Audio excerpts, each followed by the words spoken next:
Elias Lindholm fully admitted his first season in Boston was one to forget. Now healthy and motivated, he will be central to the Bruins' redemption story.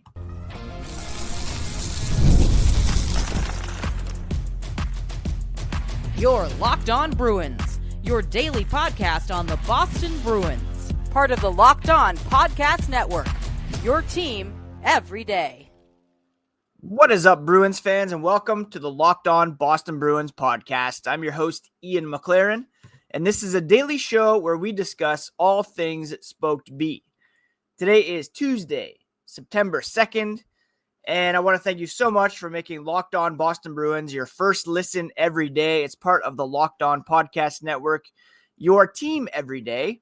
And on today's episode, we are going to break down Elias Lindholm's candid reflections on why year one in Boston went wrong and why he's determined to redeem himself in 2025-26.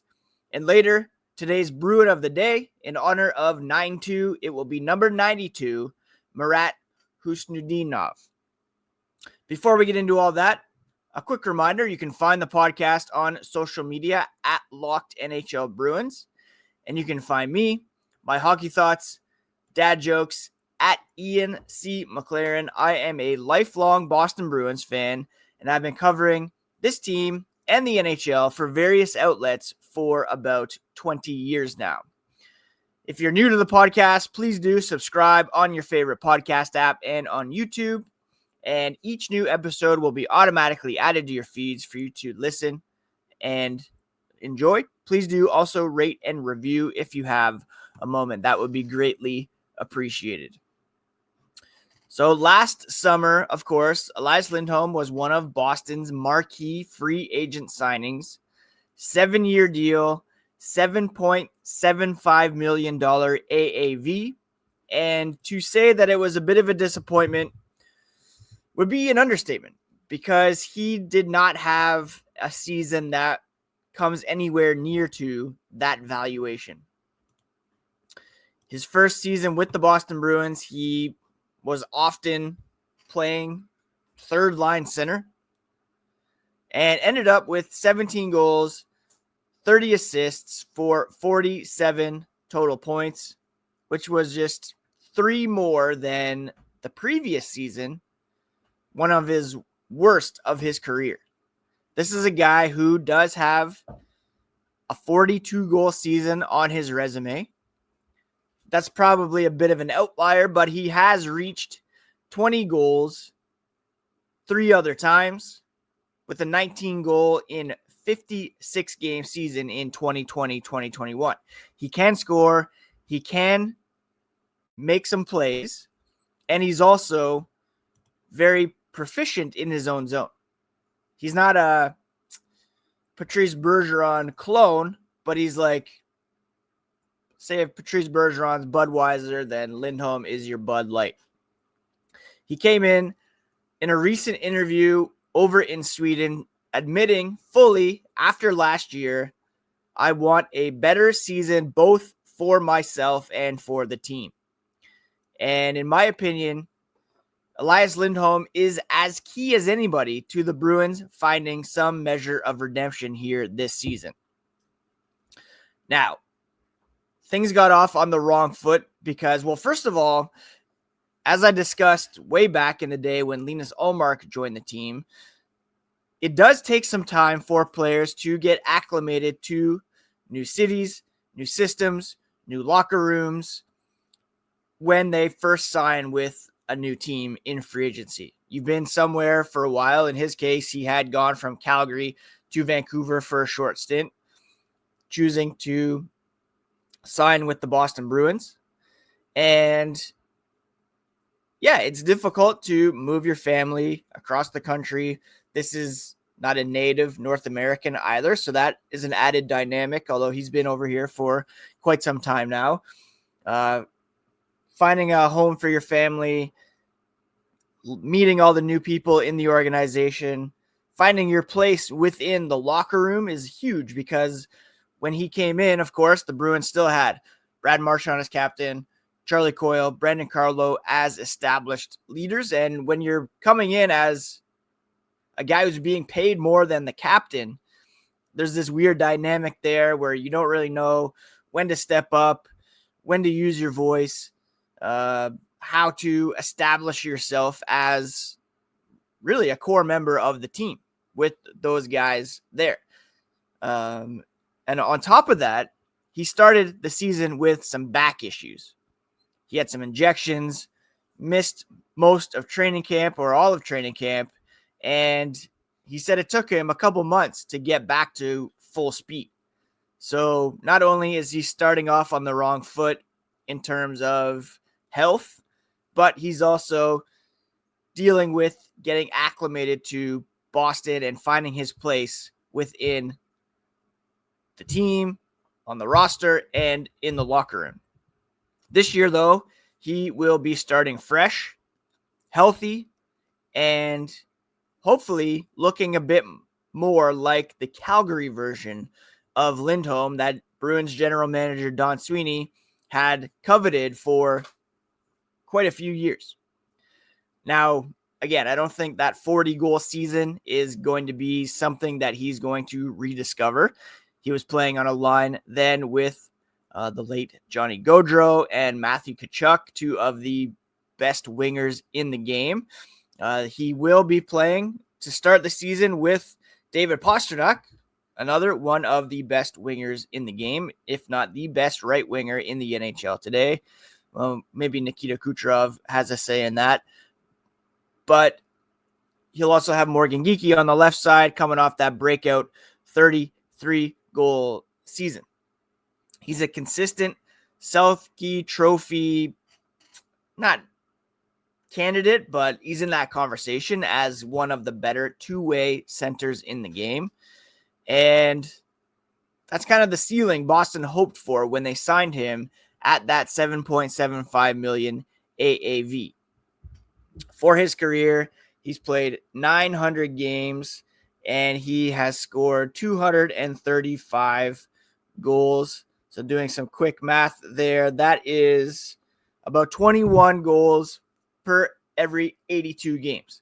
If they could get 21 goals out of Lindholm, talked a lot about where the offense is going to come from. That would be huge for this team, especially anchoring that first line, which needs to dominate this season if the Bruins are going to have any chance at challenging for a playoff spot. The secondary scoring, there's all kinds of questions about it, but the primary line, those primary drivers need to be at the top of their game for this team to have any chance. It's going to be an interesting season.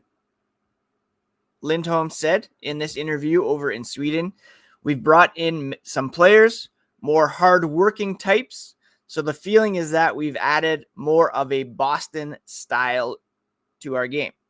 Of course, Tanner Jeannot was brought in, Sean Corrali, Mikey Esimont, but they also signed some guys who can score in Matej Blumel, Alex Steeves, who hopefully can bring some of that offensive pop that they need. Some of the younger guys hopefully can step up as well, but Lindholm knows it's up to the core players to help. He said, we have Pasta. Hopefully I can get back to my game. McAvoy was a bit injured and missed most of last season. I wouldn't say most, but a good chunk, February, March, April. Now we get him back. Lindholm went on. Viktor Arvidsson is coming. Jeremy Swayman maybe didn't have his best season. I mean, that's an understatement as well. A lot went wrong, Lindholm said, but hopefully things will go better this season and allow us to make the playoffs at least. Don't forget, this time last year, Don Sweeney, Cam Neely were saying we've added some players who make us harder to beat in the playoffs. They didn't even come close to the playoffs, making that postseason should be the baseline for success for any Boston Bruins season. He's 12 years removed from his draft year. Lindholm can be considered a veteran leader with a ton of experience in the NHL. He's only one of 5 players on the team 30 or over, which begs the question as to, why was he given that long-term contract to begin with, but there you have it. He's still around for quite some time at that $7.75 million cap hit, and he has to be better for the Bruins to improve. Beyond production, he has to steady a younger roster with his presence as a guy who's been in the league since 2013 and as a guy who's been on several teams. Hasn't really gone on a deep playoff run, only 40 playoff games, but he does have 27 points in those playoff games. They just need to get there first. And again, he has to be key to that for the Bruins to even get within sniffing distance of a wild card spot. We're going to touch on the Elias Lindholm story so far, why year one flopped in Boston, and then name our Bruin of the day. All that coming up as the podcast continues. The NFL season is almost here, and FanDuel is making sure you're ready for kickoff with a can't-miss offer. Right now, new customers can bet just $5, and if that bet wins, you'll get $300 in bonus bets to use across the app. I love using FanDuel because it fits however you like to bet. Player props, building a same-game parlay, even jumping in live as the action unfolds. It makes every game more exciting, whether you're watching your team or just keeping an eye on your fantasy lineup. So if you're ready to play, download the FanDuel app now by visiting FanDuel.com to get started. That's FanDuel.com to place your first $5 bet, and if it hits, you'll get $300 in bonus bets to use across the FanDuel app.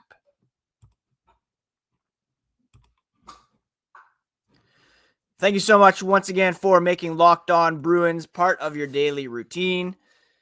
We're also looking for your feedback. Locked On wants to hear from you. We've put together a survey to learn more about our listeners and make your favorite podcasts even better. This is your chance to tell us what you like, what you don't, and answer questions about our advertising. Go to lockedonpodcasts.com/survey to get started. Everyone who completes a survey will be entered for a chance to win one of 10 $100 Amazon gift cards. Again, that's lockedonpodcasts.com/survey. You can also find the link in the show notes. Thank you so much for helping us out. Let's continue our discussion on our boy Elias Lindholm. Don't forget, this guy was a 5th overall draft pick in 2013. 900 games played with stops in Carolina, the team that drafted him, Calgary, short stint in Vancouver before landing in Boston and signing that 7-year, $7.75 million per season contract last summer. And of course, by his own admission, wasn't the best season, although he did end up with a respectable 47 points. And despite the injury that he was dealing with to begin the season, the back issues, he did appear in all 82 games. So you have to give him some credit there for fighting through it. Right now, he's Boston's second highest paid forward, behind Pastrnak, ahead of Casey Middlestat and Morgan Geekie. He's also the 4th highest paid player on the team in general.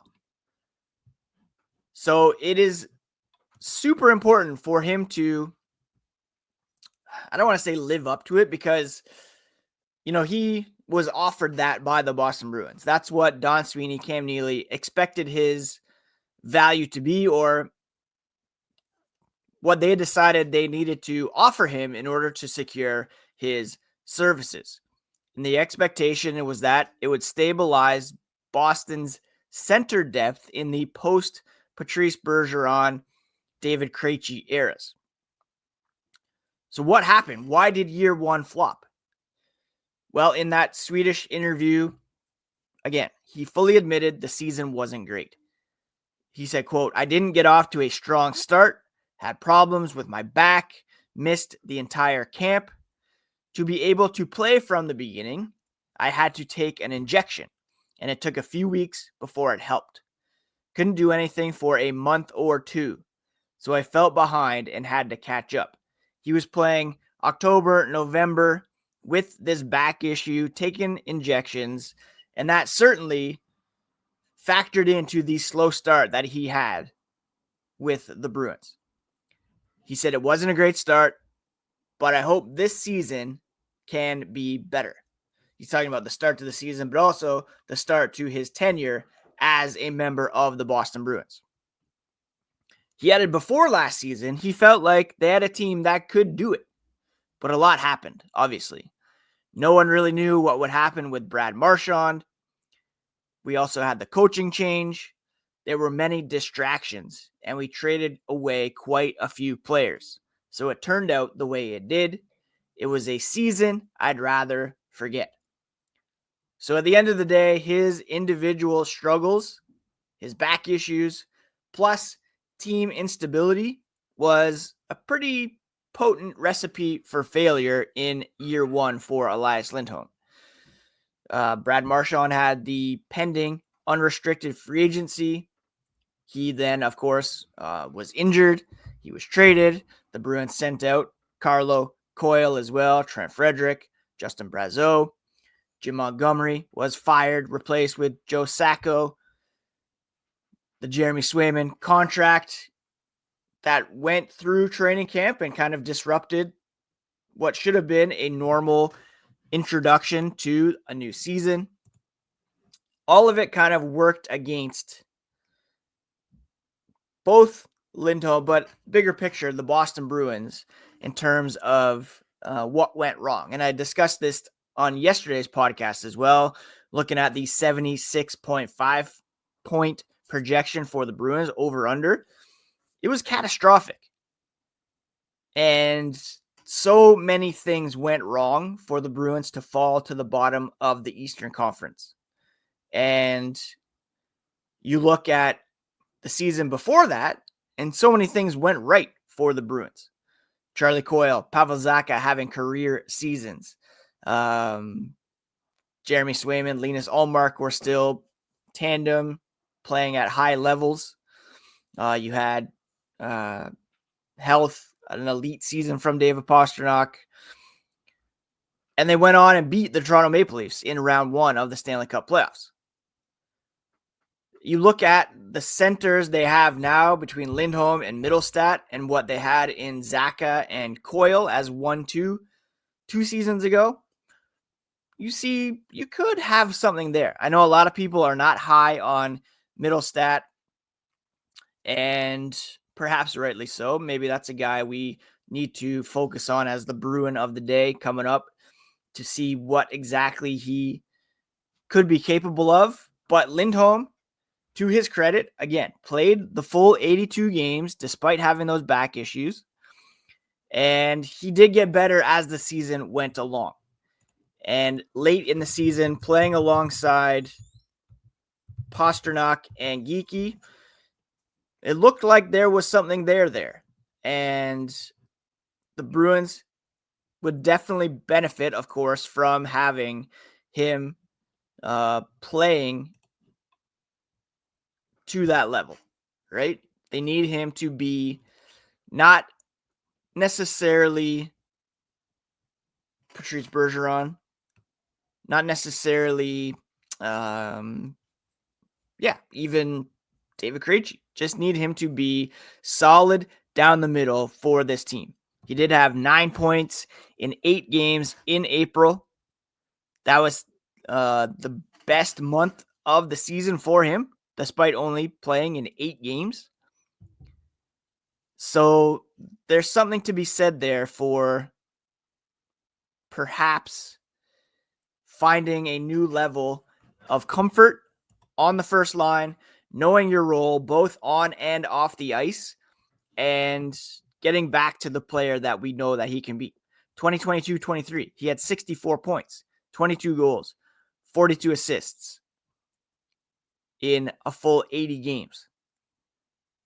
2023-24 was a bit odd because of going from Calgary to Vancouver, but he did have 10 points in 13 playoff games for the Canucks in 2024. And still, despite the injuries, slow start, undefined line mates, 17 goals, 47 points. I think he could very well hit that 20 goal mark this season. And his redemption arc is incredibly crucial for the Boston Bruins. If he can find his game, then this team could be all right, especially on that top line.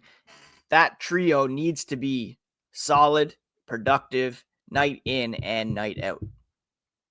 So a lot riding on Elias Lindholm's bounce back this season. If he bounces back, I believe so do the Boston Bruins to a certain extent. Coming up, we're going to do our Bruin of the Day. It's a new segment here on Locked On Boston Bruins. We're going to do this every day. Yesterday, to begin, was Bobby Orr. Today, it is 9-2, September 2nd. So we're going to highlight number 92, Marat Khusnutdinov, and we'll do that here as the podcast continues.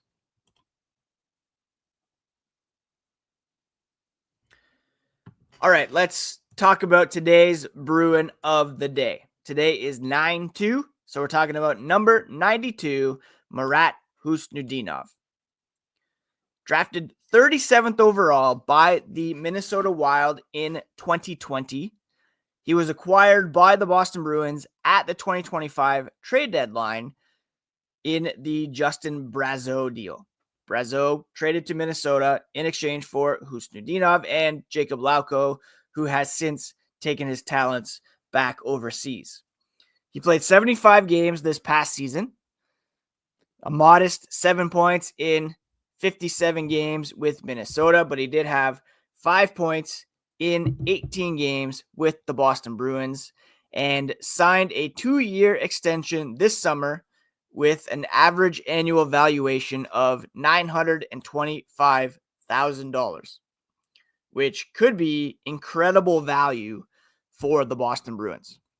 You know, I always like to look at Dauber prospects to find out some nuggets about some players. He's described as a high-energy playmaker, strong two-way center who can play the wing, plays a full 200-foot game, undersized but fearless, and possesses some leadership qualities. He had 41 points in 63 KHL games in 2023-24. He was a World Junior standout in 2021. And he had some gains in Boston despite limited minutes compared to what he showed in Minnesota. Right now, he's a bit of a depth forward with upside for more offense. And he's got a great cost-controlled contract, which makes him even more valuable as, say, just a bottom six center. A real potential hidden gem if given bigger opportunities here for the Boston Bruins. This kid is only 22 years old, and he has real potential to break out this upcoming season. He has played only, 91 NHL games. The breakout threshold, as we all remember, I've talked about it many times, is 200 games. So perhaps he makes some gains this season and then really breaks out next year because of that, time it takes, especially for an undersized forward. He's 5'9", 165 pounds, but he has the pedigree to have been a second round pick in 2020.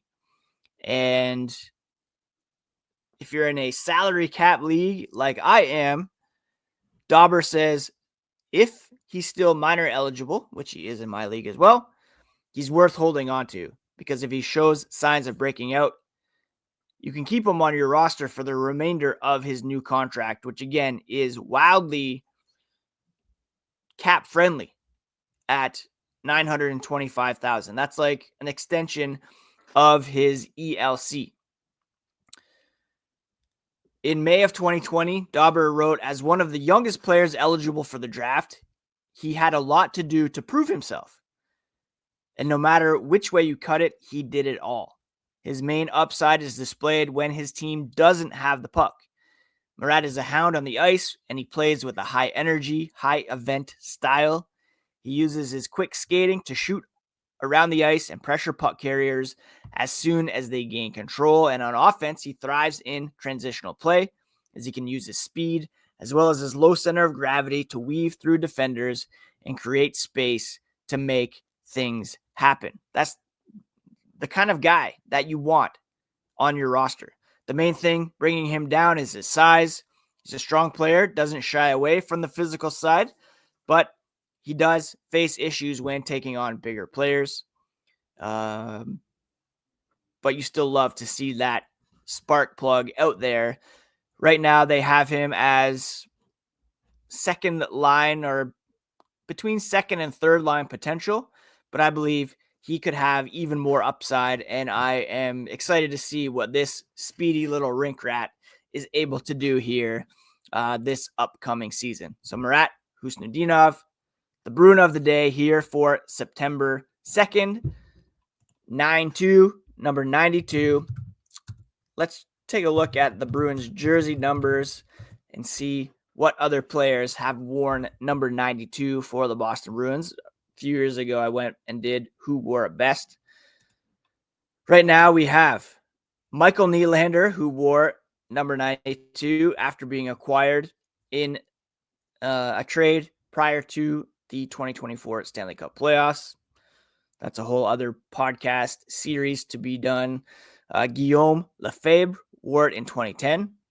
Going to be honest, don't remember that era at all. Thomas Nosek, and now Marat Khusnutdinov, and I believe he could be the one to wear it best at the end of the day, with all due respect, of course, to Michael Nylander, the best player to wear it, but very limited stint as a member of the Boston Bruins. 15 regular season games, although it did have 12 points in that time.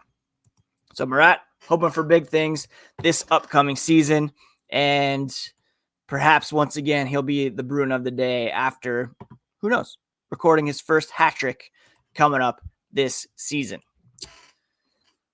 That's it for today's episode. Elias Lindholm, his redemption is key to the Bruins bouncing back. Khusnutdinov, very excited to see what he can do this season. Thank you so much for making Locked On Bruins your first listen again today. For your second listen, check out the Locked On NHL podcast. There's no offseason around here. We're bringing you the daily league-wide stories that matter most with local coverage you love from Locked On. Find Locked On NHL on YouTube or wherever you listen to podcasts. Please, again, do hit that subscribe button on your favorite podcast app and on YouTube if you have not already. And we'll be back tomorrow with all the latest on the black and gold. Be sure to follow on TikTok, YouTube, Instagram, X, Blue Sky, at Locked NHL Bruins. And again, you can find me at Ian C. McLaren. Take care of yourselves, friends. Take care of each other. Happy first day back to school. For the parents who are celebrating, we have a PA day here today. So our kids aren't going back till tomorrow, which is somewhat ridiculous, but that's the way it is. We'll talk to you again here tomorrow on Locked On Boston Bruins, part of the Locked On Podcast Network, your favorite team every single day.